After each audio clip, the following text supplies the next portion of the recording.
Well, eventually we are getting into that fishing weather. We're just coming off of, and I know I missed the big storm on Friday. There was the ice storm, and of course you said you got inundated with calls after that.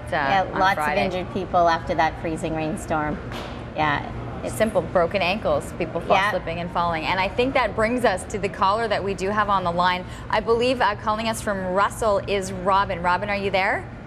I'm here. Hello. Good morning. Good I watch morning. You every time I get a chance. Oh, well, that's wonderful to hear. And I understand that you, I'm sorry, might have just had a bit of a slip and fall. So I'll let you ask Brenda the question.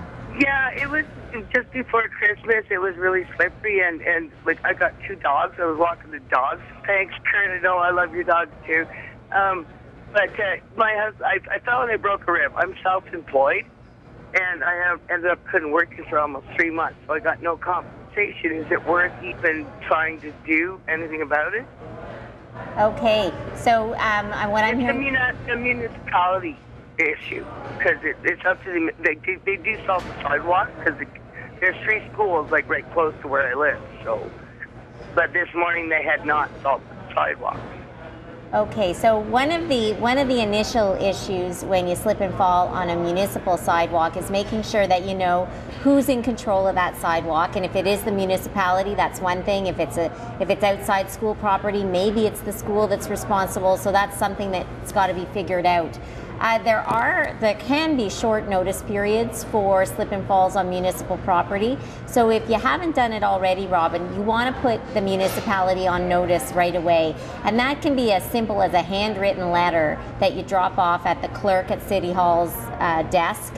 Make sure you keep a copy and maybe get them to stamp it that they received it. But just give them notice that the accident happened on such and such a date and that you were injured and that you might bring a claim. Before you talk to a lawyer, before you do anything else, that's what you should do. And that's true for any listener out there. You slip and fall on city property, whether it's from ice or uneven sidewalk, whatever.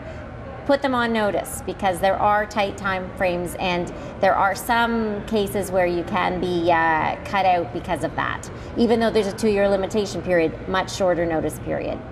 Apart from that, you may well have a case if you've been injured on a city sidewalk. The city sidewalks do not have to be perfect, but they do have to meet certain standards depending on how popular the sidewalk is. Like a downtown sidewalk in commuter area would have a higher standard for salting, sanding, clearing than a suburban sidewalk. So it's not a one-size-fits-all thing.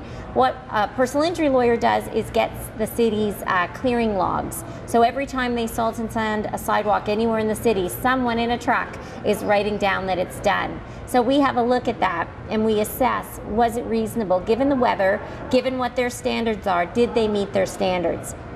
If the answer is no, then you have a decent chance at recovering. If the answer is yes, it's harder, but sometimes that, we nevertheless can find some liability. Takes looking at the big picture, but certainly slips and falls where there's a fracture are often worth looking into. If you have a bruise that goes away in a week, I wouldn't recommend it because it is a hassle and it takes time and your time.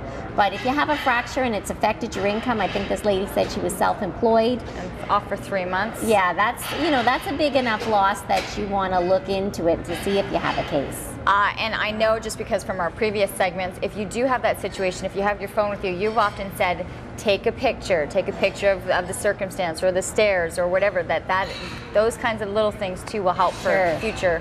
Yeah, that makes a really big difference if it's something temporary, like if it's ice that, when you come back to take a picture, it could be different. If you have a picture at the time of the accident, I know it's hard because you're injured, but try and get that picture. Interesting information. We've run out of time today. Of course, I know that you get inundated with calls after the segments are over back at the office. So if you do have your questions, contact them at Brenda's office. There's the information right there, info@ottawalawfirm.ca. Best way to do so is check out their website, askbrenda.ca, and then all the information is also listed there as well. They are located at 1443 Woodruff Avenue.